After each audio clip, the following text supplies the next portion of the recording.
Hello everyone. इस कहानी का पीछे का हिस्सा आप लोग पहले पढ़ चुके हैं, द ईश्वरन स्टोरी टेलर के बारे में। ये इसका सेकंड पार्ट है। मैंने इसके पहले सिंपली अम्यूज़ यानी यहाँ तक पढ़ा दिया था, तो इसके बाद कंटिन्यू आज हम इसे कर रहे हैं आगे। ये सेकंड पार्ट है उसी का, और इसके बाद स्टोरी ये कंप्लीट हो जाएगी और आप इसके क्वेश्चन आंसर को समझ पाएंगे अच्छे से। तो कहानी में मैंने बताया था लास्ट टाइम कि हाथी की कहानी थी, और हाथी के पैर पर ईश्वरन ने एक सरिया मारी थी जिससे हाथी को असहाय कर दिया था। ऐसी एक कहानी थी। अब दूसरी चीज़ कि कहानी के विषय में इसकी कुछ और चीज़ें भी कलाएँ थीं, उनके बारे में हम लोग जान लेते हैं। The day of propitiate. अब ये एक ऐसा दिन भी इसके लाइफ में था कि किसी भी इच्छा को, किसी भी स्पिरिट को, लोगों की ये शांत कर देता था। इसके अंदर एक कला थी, बहुत अच्छी है, संतुष्ट करने की कला थी। प्रोपिशिएट का मतलब होता है किसी को संतुष्ट करना, शांत करना। इस तरीके के व्यक्तित्व इसके अंदर था। अब कहानी क्या है यहाँ पर उस चीज़ को समझें। One evening Eswaran told Mahendra.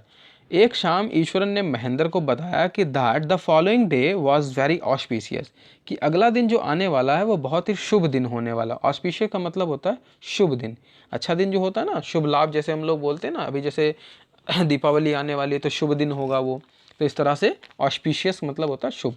तो वो शुभ दिन है, ऐसा उसने बताया उसको। और उसने कहा कि इट वॉज अ डे, ये एक ऐसा दिन है जो प्रोफिशिएट द स्पिरिट ऑफ द एसेंटेंस, कि हमारे पूर्वजों की आत्माओं को संतुष्टि प्रदान करने का दिन है। तो हम लोग के समय में, भारत में हम लोग त्यौहार मनाते हैं, का श्राद्ध का समय आता है, अक्सर करके सितंबर में आता है, जिसमें हम अपने पूर्वजों को श्राद्ध यानी कुछ तिल दान करते हैं, जल दान करते हैं, इस प्रकार का उनको पूजनीय मानकर उनकी आराधना करते हैं। तो इस प्रकार का एक व्यवस्था होती है। तो उसी के बारे में ईश्वरन ने महेंद्र को बताया, और उसने कहा कि so he prepare delicious which Mahendra had never tasted before. तो इसीलिए उस दिन जो है बड़ा ही स्वादिष्ट कुछ खाना बनाने की शुरुआत वो कर चुका था ईश्वरन, और उसने ऐसा कुछ बनाने की कोशिश की थी कि Mahendra had never tested it before, कि महेंद्र ने वैसा खाना कभी ना खाया हो। ही admired Eswaran क्लिनरी skill.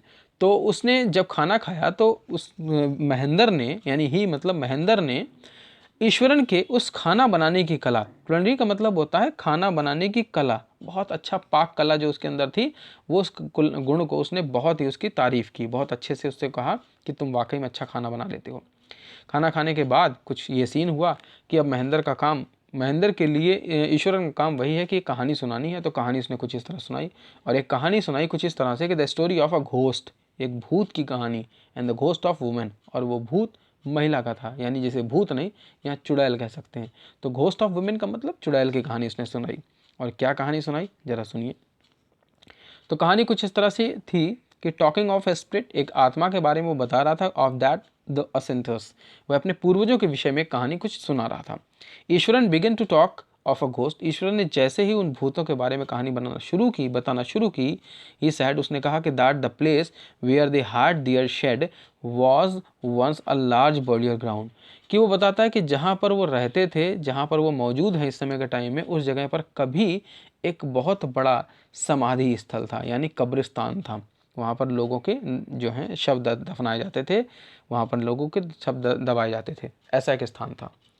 Eswaran went on to से हिज वे, वह अपनी कहानी को कहता गया, आगे बताता गया। He also had come across ghost, उसने आगे बताया कि वो अक्सर करके ऐसा उसके साथ हुआ है कि वह भी किसी भूतों से उसका सामना हुआ है। But he was brave enough, लेकिन उसने बताया कि वो इतना ज़्यादा बहादुर है कि वो उनसे बच निकला। He was not scared of them, वह उनसे डरा नहीं, यानी जो भूत थे उसने बताया कि वो किसी से उनसे डरा नहीं। But then he added the description of the ghost of a women, लेकिन उसके बाद उसने एक महिला के विषय में, यानी एक चुड़ैल के विषय में डिस्क्रिप्शन बड़े अच्छे से ऐड करना शुरू किया। तो उसने क्या ऐड किया, क्या चीज़ें बताई, उसने पूरी बात को अब अच्छे से यहाँ से बताने की कोशिश की। क्या कहा कि घोस्ट ऑफ वुमेन, कहा कि it was Indeed something terrifying, वास्तव में ये जो भूत थी, भूतनी थी, वो बहुत ही टेरिफाइंग, डरावनी थी, यानी भयानक डर उत्पन्न कर देने वाली थी, जिससे लोगों के अंदर एक घबराहट आ जाए, बहुत ज़्यादा थे, डरावना भयानक हो जाए ऐसा। ही सेड, उसने आगे कहा कि ही हैड सीन, उसने ऐसा देखा है कि that a women ghost only full moon nights, कि वो जब भी कोई विमेन घोस्ट आती है तो वो तभी आती है जब फुल मून नाइट यानी चांदनी रात होती है, तब के समय में। द विमेन वॉज शिविल्ड, वह औरत जो है कपकपा रही थी, एंड हैड मैटेड हेयर, और उसके बाल जो थे मैटेड यानी चमकीले थे। मैटेड का मतलब चांदी की तरह चमकना होता है। शी मॉन्ड, वह अजीब अजीब सी कराहने की आह ऊह की आवाज़ निकाल रही थी।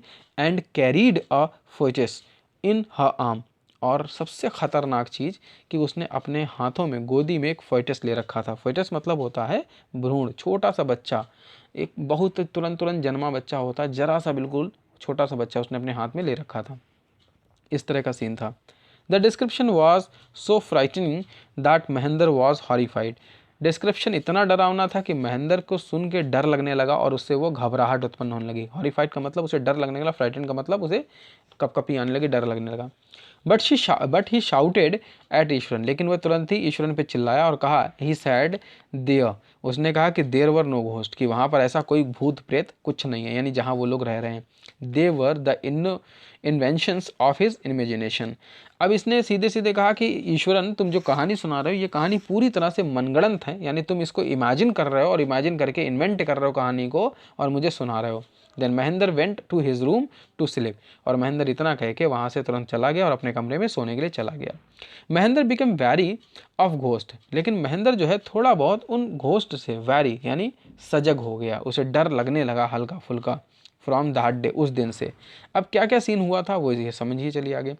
उस दिन से Mahendra was very of ghost, Mahendra उस दिन से सजग रह गया, यानी डरने लगा, उसे लगने लगा कि आसपास कहीं ना कहीं भूत प्रेत हैं।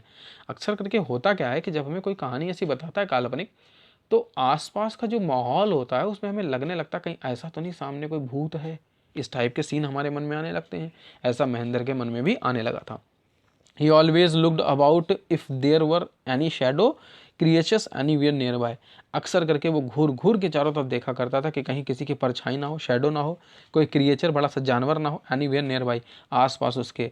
तो बड़ा डरा डरा सा रहता था, चारों तरफ वो देखने लगा था, उसे डर लगने लगा था कि कहीं ईश्वरन की कहानी वाकई में तो सच नहीं है, इस तरह का उसे डर लगने लगा था। But he never come across a ghost, लेकिन कभी उसे कोई घोस्ट जो है भूत उसे नहीं मिला। Mahendra used to admire the landscape of the full moon night. अक्सर करके महेंद्र जो है उसे बड़ा अच्छा लगता था उस सीनरी को देखते हुए कि जब कोई चांद जो है नीचे ज़मीन की तरफ यानी डूबता हुआ उसे नज़र आता था। फुल नाइट वो देखता था, फुल मून लाइट को देखने की उसके अंदर आदत थी, बड़ा अच्छा लगता था उसे देख के। बट नाउ, लेकिन अब जो स्थिति थी, he did not peep through his window on a beautiful moonlight. लेकिन अब उसके अंदर इतना डर नहीं था, इतना साहस नहीं था, बल्कि कि वो पीप कर सके। पीप मतलब होता है झांकना, तो खिड़की से झांक सके और बाहर देख सके विंडो के ब्यूटीफुल मूनलाइट, कि बाहर जो मूनलाइट की मूनलाइट चमकते हुए चांद की लाइट मौजूद है, वो नाइट मौजूद है, उसको देख सके, इतना उसके अंदर साहस नहीं बचा। दरअसल ये ईश्वरन की कहानी से थोड़ा थोड़ा डर गया था अंदर अंदर से, इसलिए ऐसा हुआ। Mahendra saw ghost of a women, लेकिन महेंद्र के अंदर एक वहम आ गया था, यानी डर आ गया था, वो ये कि उसने औरतों के भूत देखना शुरू कर दिए थे। It was a full moon light night, एक दिन की बात है कि पूरा पूरा चांद निकला हुआ था और उस रात को महेंद्र ले asleep in his room, Mahendra अपने कमरे में सो रहा था। सोते सोते अचानक से उसे सीन दिखाई दिया। अबाउट मिडनाइट, लगभग आधी रात की बात थी। He heard a low moan outside his window, उसने किसी महिला की कराहने की, यानी आहें भरने की, कराहने की, चिल्लाने की, दुख में ऐसी आवाज़ उसने सुनी। ही वॉज अवेकेंड, वो जग गया।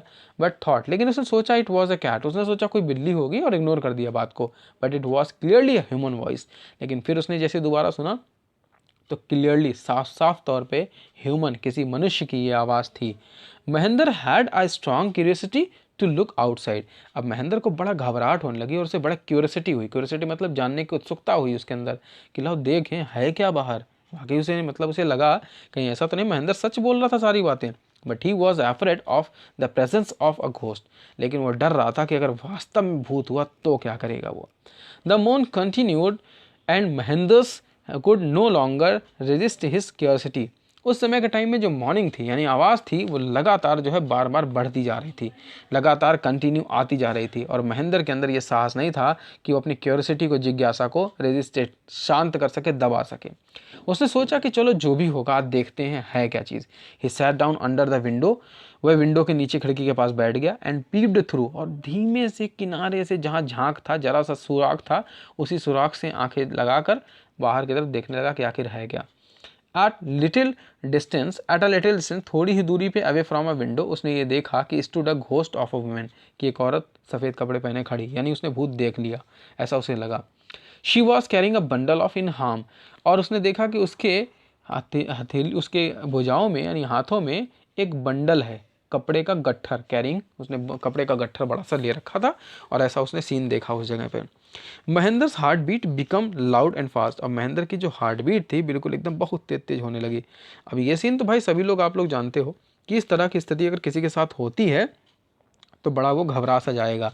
तो इस तरह से उसके साथ भी स्थिति हो रही थी महेंद्र की, यानी इस समय उसे बहुत डर लगने लगा था, फील आने लगा था उसे। ही वॉज ब्रीथिंग हैवली, वह लंबी लंबी सांसें लेने लगा था। ब्रीथिंग हैवली का मतलब लंबी लंबी सांसें लेने लगा था। He flung himself on his bed, वो तुरंत ही खिड़की से अंदर आया और भाग कर तुरंत बेड पे जाके छलांग मारकर फ्लंग करके कूद कर लेट गया, यानी डर के मारे उसकी हालत ख़राब होने लगी थी। आफ्टर क्वाइट सम टाइम, कुछ समय बीता था, कुछ समय बीतने के बाद में वह आगे बढ़ा। He was able to regain his poise, उसने दोबारा से अपने साहस को, संतुलन को दोबारा से इकट्ठा करने की कोशिश की। रेन का मतलब होता है फिर से, दोबारा, और प्रयास का मतलब होता है संतुलन, यानी उसने अपने आप को संभाला, फिर से आया, डर अपना दूर करके फिर से आया। ही रीजनड विद हिमसेल्फ, उसने अपने आप को अंदर सोच विचार किया और तर्क लगाया कि वाकई में क्या ऐसा है। And came to the conclusion, और इस कॉन्क्लूजन पर पहुंचा। उसने सोचा कि आखिरकार होगा क्या, चलो देख लेते हैं। It was nothing but the projection of his own fear, कहीं ऐसा तो नहीं कि वो डर गया है इतना ज़्यादा इसीलिए वो हर तरफ ये चीज़ें दिखने लगी हैं, कि वास्तव में ऐसा कुछ ना हो लेकिन उसे डर के मारे ये सब चीज़ें दिखाई दे रही हैं, तो शायद उसे ऐसा लग रहा था। तो उसने क्या किया, Mahendra become a very of ghost, धीरे धीरे इस सब से वो कहीं ना कहीं वो डरने लगा। तो इस तरह की चीज़ें हुई उसके साथ। यहाँ पर ये स्टोरी दोबारा से हो गई है शैडो क्रिएचर की, आपको यहाँ से पढ़ना है इस जगह से। Eshwaran reminded Mahendras of ghost of women, उसने देखा, उसको याद आया कि महेंद्र की जो घोस्ट की कहानी थी उसमें क्या सीन था। तो इस चीज़ को उसने सोचा और उसने देखा कि Mahendra had almost forgotten the whole incident, कि महेंद्र पूरी की पूरी कहानी को भूल गया जो ईश्वर ने उसे बताया था। And he was ready to leave for office, जब वो ऑफिस के लिए जाने को तैयार हुआ तो उसी समय Eswaran handed him his bag, Eswaran ने उसका बैग ला कर दिया खाने वाला जो था, एंड लंच पैकेट, उसके अंदर जो लंच पैकेट मौजूद था वैसे ला के उसे दिया। Then he grinding and said, और उसके बाद वो खीस निपोर के खड़ा हुआ। ग्रिन का मतलब होता है दांत निकाल के ऐसे हंस देना। तो भाई इतनी डरावनी एक तो उसने कहानी सुनाई थी, ऊपर से ऐसे दांत दिखाकर वो हंसने लगा बंदर के तरह से, कि महेंद्र और डर गया और उससे बोला, sir you were angry with me, आप क्या मुझसे गुस्सा हैं? Other day when I told you about the ghost of the ghostly women, कि जब आपको मैंने एक महिला के आत्मा के बारे में बताया था, चुड़ैल के बारे में, कहीं आप उससे डरे तो नहीं हैं कि आप उससे गुस्सा है मुझसे? Didn't you see her yourself last night, क्या आपने उस रात अपने आप को खुद को देखा? I had heard morning coming from your room, तो तुरंत ही ईश्वरन कहता है कि सर मैं आपके कमरे से जो है डरने की और कपकपाहट की आवाज़ सुन रहा था, मॉर्निंग सुन रहा था आपकी। I had rush to you, मैं आपकी तरफ भाग के आया भी था, यानी आपको बचाने के लिए, पूछने के लिए, बट अंदर नहीं आया उसके बाद में। इतनी बात कह के वो रुक जाता है। महेंद्र रिजाइन द जॉब, अब महेंद्र उसकी कहानी तो सुनता लेकिन उसके अंदर डर आ जाता है और उसने अपनी कहानी उसकी सुन के अपनी नौकरी से रिज़ाइन कर दी, यानी नौकरी छोड़ दी। Decided to leave the haunted place, और उसने उस डरावने जगह को छोड़ने का निश्चय कर लिया था। Mahendra did not heed to what Eshwaran was telling him, Mahendra वास्तव में उस बात पे बिल्कुल भी ध्यान नहीं दे रहा था। हीड का मतलब ध्यान देना, उसने बिल्कुल भी इस बात पे ध्यान नहीं दिया था कि ईश्वरन क्या क्या कह रहा था। He went straight to his office, वह सीधे अपने ऑफिस गया और ऑफिस में जाकर he had made up his mind, अपने उसने दिमाग सेट कर लिया कि मुझे आज नौकरी छोड़नी है, and leave that caused haunted place, और उस अभिशाप्त यानी श्राप दिए हुए श्रापित मकान को छोड़ने का, घर को छोड़ने का फैसला कर लिया। वेरी नेक्स्ट डे, अगली ही सुबह वो जगह छोड़ चुका है, and he resigned at his job at one, और उसने एक बार में अपनी नौकरी वहाँ से छोड़ दी और वो अपने घर चला गया। तो ये थी कहानी। आई होप कि सभी को ये कहानी समझ में आई होगी। ईश्वरन किस प्रकार की कहानियाँ सुनाता था और कैसी थ्रिल्ड कहानी उसकी हुआ करती थी। तमिल भाषा की कहानी सुनाता था, हम लोग इसे इंग्लिश के ट्रांसलेशन में पढ़ रहे हैं, और जो भी आपने कहानी में पढ़ा है इसी पर बेस्ड क्वेश्चन आंसर आपके एग्जामिनेशन में आते हैं। तो बहुत अच्छे से कहानी को समझिए, पार्ट 1 पार्ट 2 दोनों को अच्छे से आप पढ़ लेंगे तो काफ़ी कुछ क्वेश्चंस के आंसर आप कर पाएंगे। वर्ड मीनिंग जितना भी आप इसमें सुन रहे हैं, तो किताब में आपके जितना भी वर्ड मीनिंग दिया हो उसको ज़रूर प्रिपेयर करें। एग्जामिनेशन में अक्सर करके वोकैब बहुत पूछा जाता है, तो आपको जब वर्ड मीनिंग अच्छे से याद होगी तो आप आंसर कर पाओगे। तो आज के लिए सिर्फ इतना ही है, और ऐसे ही नए वीडियो और नए लेक्चर के साथ नेक्स्ट ई लर्निंग सेशन में फिर मिलेंगे। तब तक के लिए stay happy, stay safe and keep watching Ashutosh channel.